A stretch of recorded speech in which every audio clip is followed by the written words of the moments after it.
ਧੰਨਵਾਦ। Thank you lord for this wonderful day. Thank you Jesus. ਮੈਂ ਪਰਮੇਸ਼ਵਰ ਦਾ ਧੰਨਵਾਦ ਕਰਦੀ ਹਾਂ ਇਸ ਸੁੰਦਰ ਸਮੇਂ ਦੇ ਲਈ ਜੋ ਉਸਨੇ ਸਾਡੀ ਜ਼ਿੰਦਗੀ ਵਿੱਚ ਔਰ ਤੁਹਾਡੀ ਜ਼ਿੰਦਗੀ ਵਿੱਚ ਦਿੱਤਾ ਹੈ। ਸੱਚਮੁੱਚ ਉਹ ਮਹਾਨ ਪਰਮੇਸ਼ਵਰ ਹੈ, ਸਾਨੂੰ ਹਰ ਵਕਤ ਸੰਭਾਲ ਕੇ ਰੱਖਦਾ ਹੈ ਔਰ ਅੱਜ ਦਾ ਦਿਨ ਜੋ ਉਸਨੇ ਸਾਨੂੰ ਦਿਖਾਇਆ ਉਸ ਦੇ ਲਈ ਉਸਦਾ ਧੰਨਵਾਦ ਕਰਦੇ ਹਾਂ। ਅੱਜ ਦਾ ਟੋਪਿਕ ਹੈ ਕਿ ਪਰਮੇਸ਼ਵਰ 'ਤੇ ਭਰੋਸਾ ਰੱਖਣਾ। ਕਿਸੇ ਇਨਸਾਨ 'ਤੇ ਨਹੀਂ ਬਲਕਿ ਸਾਡਾ ਭਰੋਸਾ ਪਰਮੇਸ਼ਵਰ 'ਤੇ ਹੋਣਾ ਚਾਹੀਦਾ ਹੈ। ਜਦੋਂ ਅਸੀਂ ਦਾਨੀਅਲ ਦੀ ਪੁਸਤਕ ਪੜ੍ਹਦੇ ਹਾਂ ਤਾਂ ਦਾਨੀਅਲ ਦੀ ਪੁਸਤਕ ਦੇ ਵਿੱਚ ਦਾਨੀਅਲ ਦੇ ਕਿਤਾਬ ਦੇ ਵਿੱਚ ਲਿਖਿਆ ਹੈ ਕਿ ਨਬੂਕਦਨੇਜ਼ਰ ਰਾਜਾ ਨੇ ਇੱਕ ਸੋਨੇ ਦੀ ਮੂਰਤ ਨੂੰ ਬਣਵਾਇਆ ਔਰ ਉਹਨੇ ਸੋਨੇ ਦੀ ਮੂਰਤ ਨੂੰ ਬਣਵਾ ਕੇ ਆਦੇਸ਼ ਦਿੱਤਾ ਕਿ ਹਰ ਕੋਈ ਇਸ ਦੇਸ਼ ਦੇ ਵਿੱਚ ਜਾਤੀ ਜਾਤੀ ਦੇ ਲੋਕ, ਇਸ ਭਿੰਨ ਭਿੰਨ ਭਾਸ਼ਾ ਨੂੰ ਬੋਲਣ ਵਾਲੇ ਲੋਕ ਨੂੰ ਇਹ ਆਗਿਆ ਦਿੱਤੀ ਜਾਵੇ ਕਿ ਜਦੋਂ ਨਰਸਿੰਗੇ, ਬਾਂਸਲੀ, ਵੀਣਾ, ਸਰੰਗੀ, ਸਿਤਾਰ, ਸ਼ਹਿਨਾਈ ਇਹਨਾਂ ਸਭ ਦੀ ਆਵਾਜ਼ ਸੁਣਨ ਤਾਂ ਇਸ ਮੂਰਤੀ ਦੇ ਅੱਗੇ ਸਿਰ ਝੁਕਾਉਣ, ਇਸ ਨੂੰ ਦੰਡਵਤ ਕਰਨ, ਇਸ ਨੂੰ ਮੱਥਾ ਟੇਕਣ। ਤਾਂ ਕੀ ਹੋਇਆ, ਜਦੋਂ ਇਹ ਸਭ ਕੁਝ ਹੋਇਆ ਤਾਂ ਬਹੁਤ ਸਾਰੇ ਲੋਕਾਂ ਨੇ ਉਸ ਅੱਗੇ ਦੰਡਵਤ ਕੀਤਾ, ਮੂਰਤੀ ਅੱਗੇ, ਸੋਨੇ ਦੀ ਮੂਰਤੀ ਅੱਗੇ। ਲੇਕਿਨ ਕੁਝ ਪਰਮੇਸ਼ਵਰ ਦੇ ਦਾਸ ਐਸੇ ਸੀਗੇ ਜੋ ਪਰਮੇਸ਼ਵਰ 'ਤੇ ਬਹੁਤ ਭਰੋਸਾ ਰੱਖਦੇ ਸੀਗੇ।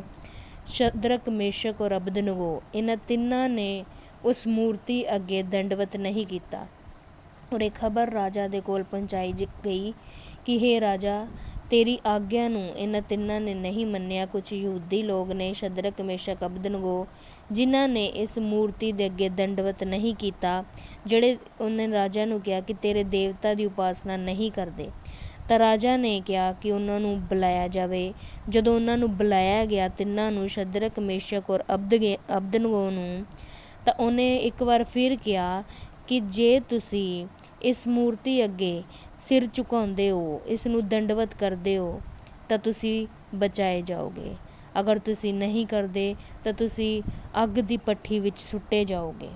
ਤਾਂ ਰਾਜਾ ਨੇ ਇਹ ਵੀ ਕਿਹਾ, ਫਿਰ ਇੱਦਾਂ ਦਾ ਕਿਹੜਾ ਦੇਵਤਾ ਹੈ ਮੈਂ ਦੇਖਦਾ ਜਿਹੜਾ ਤੁਹਾਨੂੰ ਬਚਾ ਸਕੇਗਾ। ਉਹਨਾਂ ਤਿੰਨਾਂ ਨੇ ਜਵਾਬ ਦਿੱਤਾ ਕਿ ਸਾਡੇ ਕੋਲ ਇਸ ਵਿਸ਼ੇ ਦੇ ਵਿੱਚ ਤੈਨੂੰ ਕਹਿਣ ਦੇ ਲਈ ਕੁਛ ਨਹੀਂ ਹੈ, ਲੇਕਿਨ ਸਾਡਾ ਪਰਮੇਸ਼ਵਰ ਜਿਹਦੀ ਅਸੀਂ ਉਪਾਸਨਾ ਕਰਦੇ ਹਾਂ ਉਹ ਸਾਨੂੰ ਬਲਦੀ ਹੋਈ ਅੱਗ ਦੇ ਵਿੱਚੋਂ ਬਚਾਉਣ ਦੀ ਤਾਕਤ ਰੱਖਦਾ ਹੈ, ਵਰਨ ਕਿ ਸਾਨੂੰ ਤੇਰੇ ਹੱਥਾਂ 'ਚੋਂ ਛੁਡਾਉਣ ਦੀ ਵੀ ਉਹ ਤਾਕਤ ਰੱਖਦਾ ਹੈ। ਜੇ ਨਹੀਂ ਵੀ ਤਾਂ ਹੇ ਰਾਜਾ, ਤੈਨੂੰ ਜਿੱਦਾਂ ਲੱਗੇ ਚੰਗਾ ਤੂੰ ਉੱਦਾਂ ਸਾਡੇ ਨਾਲ ਕਰ ਸਕਦਾ ਹੈ, ਲੇਕਿਨ ਅਸੀਂ ਤੇਰੇ ਦੇਵਤਾ ਦੀ ਉਪਾਸਨਾ ਨਹੀਂ ਕਰਾਂਗੇ ਔਰ ਨਾ ਤੇਰੀ ਖੜੀ ਹੋਈ ਕੀਤੀ ਮੂਰਤੀ ਦੇ ਅੱਗੇ ਦੰਡਵਤ ਕਰਾਂਗੇ। ਤਾਂ ਰਾਜਾ ਨੇ ਗੁੱਸੇ ਦੇ ਵਿੱਚ ਆ ਕੇ ਕਿਹਾ ਕਿ ਉਸ ਅੱਗ ਨੂੰ 7 ਗੁਣਾ ਹੋਰ ਵਧਾ ਦਿੱਤਾ ਜਾਵੇ ਔਰ ਸ਼ਦਰਕ, ਮੇਸ਼ਕ, ਅਬਦਨਗੋ ਨੂੰ ਉਹਦੇ ਵਿੱਚ ਸੁੱਟਿਆ ਜਾਵੇ। ਤਾਂ ਕੀ ਹੋਇਆ, ਉਸ ਅੱਗ ਨੂੰ 7 ਗੁਣਾ ਵਧਾ ਦਿੱਤਾ ਗਿਆ ਔਰ ਜਿਹੜੇ ਲੋਕ, ਜਿਨ੍ਹਾਂ ਪੁਰਸ਼ ਨੇ ਸ਼ਦਰਕ, ਮੇਸ਼ਕ, ਅਬਦਨਗੋ ਨੂੰ ਉਸ ਅੱਗ ਦੇ ਵਿੱਚ ਸੁੱਟਿਆ, ਉਹ ਖੁਦ ਜਲ ਕੇ ਰਾਖ ਹੋ ਗਏ। ਲੇਕਿਨ ਜਦੋਂ ਉਹ ਅੱਗ ਦੇ ਵਿੱਚ ਪਾਏ ਗਏ ਉਹਨਾਂ ਨੂੰ ਕੁਝ ਨਹੀਂ ਹੋਇਆ। ਤਾਂ ਰਾਜਾ ਨੇ ਦੇਖਿਆ ਕਿ ਅੱਗ ਦੇ ਵਿੱਚ ਤਾਂ 4 ਜਣੇ ਹੈ, ਤਾਂ ਉਸਨੇ ਆਪਣੇ ਮੰਤਰੀ ਨੂੰ ਕਿਹਾ ਕਿ ਅਸੀਂ 3 ਜਣੇ ਨਹੀਂ ਅੱਗ 'ਚ ਸੁੱਟਵਾਏ। ਉਹ ਕਹਿੰਦਾ ਹਾਂਜੀ ਇਹ ਸੱਚ ਹੈ। ਕਹਿੰਦਾ ਲੇਕਿਨ ਮੈਨੂੰ 4 ਦਿਖਾਈ ਦਿੰਦੇ ਪਏ ਨੇ, ਅੱਗ ਦੇ ਵਿੱਚ ਮੈਨੂੰ 4 ਦਿਖਾਈ ਦੇ ਰਹੇ ਨੇ ਔਰ ਚੌਥੇ ਦਾ ਸਵਰੂਪ ਇੱਦਾਂ ਦਾ ਹੈ ਜਿੱਦਾਂ ਈਸ਼ਵਰ ਦੇ ਪੁੱਤਰ ਦੇ ਸਦ੍ਰਿਸ਼ ਹੋਵੇ।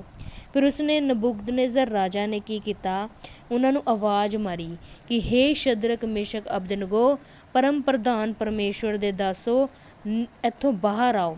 ਤਾਂ ਬਾਹਰ ਆਏ ਤਾਂ ਉਸਨੇ ਦੇਖਿਆ ਕਿ ਉਹਨਾਂ ਨੂੰ ਕੁਝ ਵੀ ਨਹੀਂ ਹੋਇਆ, ਨਾ ਉਹਨਾਂ ਦਾ ਬਾਲ ਸੜਿਆ, ਨਾ ਉਹਨਾਂ ਦੇ ਕੱਪੜੇ, ਕੁਝ ਵੀ ਉਹਨਾਂ ਨੂੰ, ਇੱਥੋਂ ਤੱਕ ਕਿ ਉਹਨਾਂ ਦੇ ਵਿੱਚੋਂ ਅੱਗ ਦੀ ਕੁਝ ਸੜਨ ਦੀ ਸਮੈਲ ਵੀ ਨਹੀਂ ਆਈ ਔਰ ਉਹਨਾਂ ਨੂੰ ਪਰਮੇਸ਼ਵਰ ਨੇ ਬਚਾਇਆ।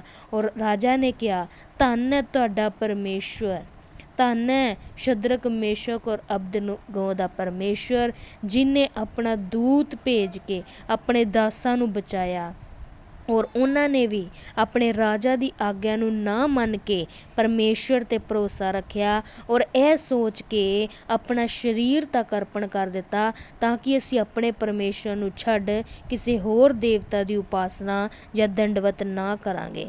ਇਸ ਲਈ ਕਹਿੰਦਾ ਮੈਂ ਹੁਣ ਆਗਿਆ ਦਿੰਦਾ ਵਾਂ ਕਿ ਹਰ ਇੱਕ ਦੇਸ਼ ਔਰ ਜਾਤੀ ਜਾਤੀ ਦੇ ਲੋਕ, ਭਿੰਨ ਭਿੰਨ ਭਾਸ਼ਾ ਬੋਲਣ ਵਾਲੇ ਲੋਕ ਅਬਦਨਗੋ, ਸ਼ਦਰਕ, ਮੇਸ਼ਕ ਦੇ ਪਰਮੇਸ਼ਵਰ ਦੀ ਕੁਝ ਨਿੰਦਾ ਨਹੀਂ ਕਰਨਗੇ। जो इदां करनगे तो उन्हां दे टुकड़े टुकड़े कीते जाणगे। और कोई देवता ऐसा नहीं है जो इस रीति दे नाल बचा सके। ਉਹੀ ਰਾਜਾ ਜਿਹਨੇ ਕਿਹਾ ਕਿ ਇਸ ਮੂਰਤੀ ਦੇ ਅੱਗੇ ਮੱਥਾ ਟੇਕਿਆ ਜਾਵੇ ਪੂਰੀ ਜਾਤੀ ਦੇ ਲੋਕਾਂ ਨੂੰ, ਉਸੇ ਰਾਜਾ ਨੇ ਜਦੋਂ ਪਰਮੇਸ਼ਵਰ ਦਾ ਚਮਤਕਾਰ ਦੇਖਿਆ ਤਾਂ ਉਸਨੇ ਕਿਹਾ ਕਿ ਇਹ ਪਰਮੇਸ਼ਵਰ ਧੰਨ ਹੈ ਜਿਹਨੇ ਬਲਦੀ ਅੱਗ 'ਚੋਂ ਆਪਣੇ ਦਾਸਾਂ ਨੂੰ ਬਚਾਇਆ। ਇਸ ਦੀ ਉਪਾਸਨਾ ਕਰੋ, ਇਸ ਦੀ ਪੂਜਾ ਕਰੋ, ਇਸ ਨੂੰ ਦੰਡਵਤ ਕਰੋ, ਇਸ ਦੇ ਅੱਗੇ ਆਪਣਾ ਸਿਰ ਝੁਕਾਓ, ਕਿਉਂਕਿ ਐਸਾ ਕੋਈ ਪਰਮੇਸ਼ਵਰ ਨਹੀਂ ਹੈ ਜੋ ਇਸ ਰੀਤੀ ਨਾਲ ਆਪਣੇ ਦਾਸਾਂ ਨੂੰ ਬਚਾ ਸਕੇ। ਅੱਜ ਪਰਮੇਸ਼ਵਰ ਦਾ ਵਚਨ ਤੁਹਾਡੇ ਨਾਲ ਗੱਲ ਕਰ ਰਿਹਾ। ਪਰਮੇਸ਼ਵਰ ਦਾ ਵਚਨ ਕਹਿੰਦਾ ਕਿ ਮੈਂ ਆਪਣੇ ਲੋਕਾਂ ਨੂੰ ਬਲਦੀ ਹੋਈ ਅੱਗ ਤੋਂ ਬਚਾਵਾਂਗਾ। ਕੋਈ ਵੀ ਅੱਗ ਤੁਹਾਨੂੰ ਸਾੜ ਨਾ ਸਕੇਗੀ ਅਤੇ ਕੋਈ ਵੀ ਪਾਣੀ ਤੁਹਾਨੂੰ ਡੁਬੋ ਨਾ ਸਕੇਗਾ। ਇਹ ਪਰਮੇਸ਼ਵਰ ਦਾ ਵਚਨ ਹੈ। ਕਹਿੰਦਾ ਨਾ ਮੈਂ ਤੈਨੂੰ ਕਦੀ ਛੱਡਾਂਗਾ, ਨਾ ਮੈਂ ਕਦੀ ਤੈਨੂੰ ਤਿਆਗਾਂਗਾ। ਅੱਜ ਹੋ ਸਕਦਾ ਸਾਡੀ ਜ਼ਿੰਦਗੀ ਦੇ ਵਿੱਚ ਐਸੇ ਹਾਲਾਤ ਹੋਣ ਕਿ ਅਸੀਂ ਆਪਣੀ ਜ਼ਿੰਦਗੀ ਦੇ ਵਿੱਚ ਬਹੁਤ ਦੁਖੀ ਹੋਈਏ, ਨਿਰਾਸ਼ ਹੋਈਏ, ਪਰੇਸ਼ਾਨ ਹੋਈਏ ਔਰ ਸੋਚ ਰਹੀ ਹੋਈਏ ਕਿ ਪਰਮੇਸ਼ਵਰ ਸਾਨੂੰ ਇਸ ਖੱਡੇ ਵਿੱਚੋਂ ਕਿਉਂ ਨਹੀਂ ਕੱਢ ਰਿਹਾ, ਇਸ ਹਾਲਾਤਾਂ ਵਿੱਚੋਂ ਕਿਉਂ ਨਹੀਂ ਕੱਢ ਰਿਹਾ, ਇਸ ਬਿਮਾਰੀ ਵਿੱਚੋਂ ਕਿਉਂ ਨਹੀਂ ਕੱਢ ਰਿਹਾ ਜਿਹਦੇ ਵਿੱਚ ਮੈਂ ਝੁਲਸ ਰਹੀ ਹਾਂ। ਤਾਂ ਪਰਮੇਸ਼ਵਰ ਦੇ ਸਮੇਂ ਦੇ ਅਨੁਸਾਰ ਉਸਦੀ ਵੇਟ ਕਰੋ, ਉਹ ਤੁਹਾਨੂੰ ਇੱਕ ਨਾ ਇੱਕ ਦਿਨ ਜ਼ਰੂਰ ਛੁਡਾਏਗਾ। ਬਸ ਜ਼ਰੂਰਤ ਹੈ ਤੁਹਾਡੇ ਅਰਪਣ ਕਰਨ ਦੀ। ਆਪਣੇ ਆਪ ਨੂੰ ਪਰਮੇਸ਼ਵਰ ਦੇ ਹੱਥਾਂ ਦੇ ਵਿੱਚ ਸਮਰਪਣ ਕਰ ਦਿਓ, ਅਰਪਣ ਕਰ ਦਿਓ, ਉਹ ਤੁਹਾਨੂੰ ਬਚਾਏਗਾ। ਪਰਮੇਸ਼ਵਰ ਦੇ ਹੁਕਮਾਂ ਦੇ ਉੱਤੇ ਚੱਲੋ, ਉਸ 'ਤੇ ਭਰੋਸਾ ਰੱਖੋ। ਜਿਸ ਤਰ੍ਹਾਂ ਇਸ ਦਿਨ ਦਾਸਾਂ ਨੇ ਪਰਮੇਸ਼ਵਰ 'ਤੇ ਭਰੋਸਾ ਰੱਖਿਆ, ਰਾਜਾ ਦੀ ਵੀ ਨਹੀਂ ਸੁਣੀ, ਜੋ ਪਰਮੇਸ਼ਵਰ ਦਾ ਹੁਕਮ ਸੀ ਉਹਦੇ 'ਤੇ ਅੜੇ ਔਰ ਖੜ੍ਹੇ ਰਹੇ, ਹੁਕਮ ਨੂੰ ਤੋੜ ਕੇ ਪਾਪ ਨਹੀਂ ਕੀਤਾ। ਐਸਾ ਕਰਨ ਦੇ ਨਾਲ ਪਰਮੇਸ਼ਵਰ ਉਹਨਾਂ ਦੇ ਨਾਲ ਖੜ੍ਹੇ ਰਹੇ ਔਰ ਉਹਨਾਂ ਨੂੰ ਇਹ 7 ਗੁਣਾ ਬਲਦੀ ਅੱਗ 'ਚੋਂ ਬਚਾਇਆ। ਤਾਂ ਪਰਮੇਸ਼ਵਰ ਅੱਜ ਤੁਹਾਨੂੰ ਬਚਾਉਣ ਦੀ ਵੀ ਤਾਕਤ ਰੱਖਦਾ ਹੈ, ਕਿਉਂਕਿ ਉਹ ਅੱਜ ਕੱਲ੍ਹ ਯੁਗਨ ਯੁਗ ਇੱਕੋ ਜਿਹਾ ਪਰਮੇਸ਼ਵਰ ਹੈ। ਲੇਕਿਨ ਸਾਨੂੰ ਜ਼ਰੂਰਤ ਹੈ ਅੱਜ ਉਹਦੇ ਉੱਤੇ ਅਟਲ ਭਰੋਸਾ ਕਰਨ ਦੀ, ਅੜੇ 'ਤੇ ਖੜ੍ਹੇ ਰਹਿਣ ਦੀ, ਹਰ ਇੱਕ ਹਾਲਾਤ ਦੇ ਵਿੱਚ ਉਸਨੂੰ ਥੈਂਕਸ ਗਿਵਿੰਗ ਦੇਣ ਦੇ ਲਈ, ਹਰ ਇੱਕ ਹਾਲਾਤ ਦੇ ਵਿੱਚ ਉਸਨੂੰ ਉਸ ਦੀ ਆਰਾਧਨਾ, ਉਸ ਦੀ ਉਪਾਸਨਾ ਕਰਨ ਦੇ ਲਈ, ਕਿਉਂਕਿ ਉਸ ਦਾ ਵਚਨ ਸੱਚਾ ਹੈ ਔਰ ਆਪਣੇ ਵਚਨ ਦੇ ਅਨੁਸਾਰ ਸਾਡੀ ਜ਼ਿੰਦਗੀਆਂ ਦੇ ਵਿੱਚ ਕੰਮ ਕਰਦਾ ਹੈ। ਉਹ ਆਪਣਾ ਵਚਨ ਭੇਜ ਕੇ ਤਸੱਲੀ ਔਰ ਆਨੰਦ ਨਾਲ ਭਰਦਾ ਹੈ। ਹਾਲੇਲੂਇਆ। ਆਓ ਮੈਂ ਤੁਹਾਡੇ ਲਈ ਪ੍ਰਾਰਥਨਾ ਕਰਦੀ ਹਾਂ। ਹੇ ਮੇਰੇ ਪਿਤਾ ਪਰਮੇਸ਼ਵਰ, ਤੇਰਾ ਧੰਨਵਾਦ ਕਰਦੀ, ਸੱਚਮੁੱਚ ਤੂੰ ਰਾਜਿਆਂ ਦਾ ਰਾਜਾ, ਪ੍ਰਭੂਆਂ ਦਾ ਪ੍ਰਭੂ ਹੈ। ਪ੍ਰਭੂ ਸੱਚਮੁੱਚ ਤੂੰ ਸਾਨੂੰ ਬਲਦੀ ਅੱਗ 'ਚੋਂ ਬਚਾਉਣ ਵਾਲਾ ਪਰਮੇਸ਼ਵਰ ਹੈ। ਸੱਚਮੁੱਚ ਖੁਦਾਵੰਦ ਤੇਰਾ ਵਾਅਦੇ ਜੋ ਤੂੰ ਸਾਡੇ ਨਾਲ ਕੀਤੇ ਸੱਚੇ ਹੈ। ਔਰ ਖੁਦਾਵੰਦ ਸਾਨੂੰ ਆਪਣੇ ਵਚਨਾਂ 'ਤੇ ਚੱਲਣ ਦੀ ਹਿੰਮਤ, ਸ਼ਕਤੀ, ਤਾਕਤ ਦੇ। ਅਸੀਂ ਤੇਰੇ ਹੁਕਮਾਂ ਵਿਧੀਆਂ ਨੂੰ ਮੰਨ ਕੇ ਪਿਤਾ ਤੇਰੇ ਕੋਲ ਆਸ਼ੀਸ਼ ਤੇ ਬਰਕਤਾਂ ਨੂੰ ਲੈ ਸਕੀਏ, ਤਾਂ ਜੋ ਖੁਦਾਵੰਦ ਅਸੀਂ ਹਰ ਇੱਕ ਪਾਪ ਅਪਰਾਧ ਤੋਂ ਬਚ ਜਾਈਏ, ਕਿਉਂਕਿ ਤੂੰ ਪਾਪੀਆਂ ਨੂੰ ਨਹੀਂ ਬਲਕਿ ਪਾਪ ਨੂੰ ਨਫ਼ਰਤ ਕਰਦਾ ਹੈ। ਖੁਦਾਵੰਦ ਹੁਣ ਦੇ ਖੁਦਾਵੰਦ ਪਾਪ ਸਾਡੀ ਜ਼ਿੰਦਗੀਆਂ ਨੂੰ ਛੱਡ ਕੇ ਹਮੇਸ਼ਾ ਲਈ ਦੂਰ ਚਲਾ ਜਾਏ। ਮੈਂ ਇਹਨਾਂ ਲੋਕਾਂ ਲਈ ਪ੍ਰਾਰਥਨਾ ਕਰਦੀ ਹਾਂ, ਅੱਜ ਲੋਕ ਜੋ ਬਿਮਾਰ ਹੈ ਪਿਤਾ ਪਰਮੇਸ਼ਵਰ, ਹਰ ਇੱਕ ਬਿਮਾਰੀ ਇਹਨਾਂ ਦੇ ਸਰੀਰ ਨੂੰ ਛੱਡ ਕੇ ਜਾਵੇ। ਯਿਸੂ ਮਸੀਹ ਦੇ ਨਾਮ ਦੇ ਵਿੱਚ ਇਹ ਚੰਗੇ ਹੋ ਜਾਣ। ਉਸ ਲਹੂ ਦੀ ਮੈਂ ਜੈ ਜੈਕਾਰ ਕਰਦੀ, ਕੀਮਤੀ ਲਹੂ ਦੇ ਲਈ ਜੋ ਤੂੰ ਸਲੀਬ ਦੇ ਉੱਤੇ ਸਾਡੇ ਲਈ ਬਹਾ ਦਿੱਤਾ। ਖੁਦਾਵੰਦ ਇਹਨਾਂ ਦੇ ਲਈ ਬਹਾ ਦਿੱਤਾ, ਹਰ ਇੱਕ ਜਾਤੀ, ਹਰ ਇੱਕ ਮਨੁੱਖ ਦੇ ਲਈ ਬਹਾ ਦਿੱਤਾ, ਤਾਂ ਕਿ ਅਸੀਂ ਪਾਪ ਨਾ ਕਰੀਏ ਬਲਕਿ ਬਚਾਏ ਜਾਈਏ। ਹੁਣ ਇਹਦੇ ਖੁਦਾਵੰਦ ਉਸ ਲਹੂ ਦੀ ਕੁਰਬਾਨੀ ਨੂੰ ਮੈਂ ਯਾਦ ਕਰਦੀ ਹਾਂ। ਹੁਣ ਇਹਦੇ ਪਿਤਾ ਜੀ ਉਹ ਤੇਰਾ ਪਵਿੱਤਰ ਲਹੂ ਸਾਡੀ ਜ਼ਿੰਦਗੀਆਂ 'ਤੇ ਛਿੜਕਿਆ ਜਾਵੇ, ਤਾਂ ਜੋ ਸ਼ੈਤਾਨ ਦੀ ਕੋਈ ਚਾਲ ਸਾਡੀ ਜ਼ਿੰਦਗੀਆਂ ਦੇ ਵਿੱਚ, ਇਹਨਾਂ ਲੋਕਾਂ ਦੀ ਜ਼ਿੰਦਗੀਆਂ ਦੇ ਵਿੱਚ ਕਾਰੇ ਨਾ ਕਰ ਪਾਵੇ। ਹਰ ਇੱਕ ਅੰਧਕਾਰ ਦੀ ਸ਼ਕਤੀ ਇਹਨਾਂ ਦੀ ਜ਼ਿੰਦਗੀਆਂ 'ਚੋਂ ਨਿਕਲੇ। ਹਰ ਇੱਕ ਪਿਤਾ ਪਰਮੇਸ਼ਵਰ ਨੈਗੇਟਿਵ ਥੋਟ ਇਹਨਾਂ ਦੀ ਜ਼ਿੰਦਗੀਆਂ 'ਚੋਂ ਨਿਕਲੇ। ਪ੍ਰਭੂ ਬਰਕਤ ਦੇ ਇਹਨਾਂ ਨੂੰ ਖੁਦਾਵੰਦ, ਬਲੈਸਿੰਗ ਨਾਲ ਨਿਹਾਲ ਕਰ ਪਿਤਾ ਪਰਮੇਸ਼ਵਰ।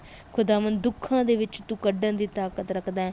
ਹਰ ਸਮੇਂ ਇਹਨਾਂ ਦੇ ਨਾਲ ਹੋ, ਜਿਸ ਤਰ੍ਹਾਂ ਤੂੰ ਆਪਣੇ ਦਾਸਾਂ ਦੇ ਨਾਲ ਸੀਗਾ, ਸ਼ਦਰਕ, ਮੇਸ਼ਕ, ਅਬਦਨਗੋ, ਇਹਨਾਂ ਦੇ ਨਾਲ ਵੀ ਹੋ। ਔਰ ਹਰ ਇੱਕ ਮੁਸੀਬਤ ਤੋਂ ਇਹਨਾਂ ਨੂੰ ਬਾਹਰ ਨਿਕਾਲ ਪਿਤਾ ਜੀ, ਹਰ ਇੱਕ ਬਿਮਾਰੀ ਤੋਂ ਬਾਹਰ ਕੱਢ, ਹਰ ਇੱਕ ਦੁੱਖ ਤੋਂ, ਕਲੇਸ਼ ਤੋਂ ਪ੍ਰਭੂ ਜੀ, ਗਰੀਬੀ ਤੋਂ ਖੁਦਾਵੰਦ ਕੱਢ ਇਹਨਾਂ ਨੂੰ ਬਾਹਰ ਖੁਦਾਵੰਦ, ਤਾਂ ਜੋ ਖੁਦਾਵੰਦ ਤੇਰੇ ਭਵਨ ਦੇ ਵਿੱਚ ਤੇਰੇ ਨਾਮ ਨੂੰ ਉੱਚਾ ਕਰਨ ਦੇ ਨਾਲ ਗਵਾਹੀਆਂ ਨਾ ਦੇ ਸਕਣ, ਗਵਾਹੀਆਂ ਦੇ ਸਕਣ ਕਿ ਪਰਮੇਸ਼ਵਰ ਸਾਨੂੰ ਚੰਗਾ ਕਰਨ ਵਾਲਾ ਪਰਮੇਸ਼ਵਰ ਹੈ, ਪਰਮੇਸ਼ਵਰ ਸਾਨੂੰ ਉੱਚਾ ਕਰਨ ਵਾਲਾ ਪਰਮੇਸ਼ਵਰ ਹੈ।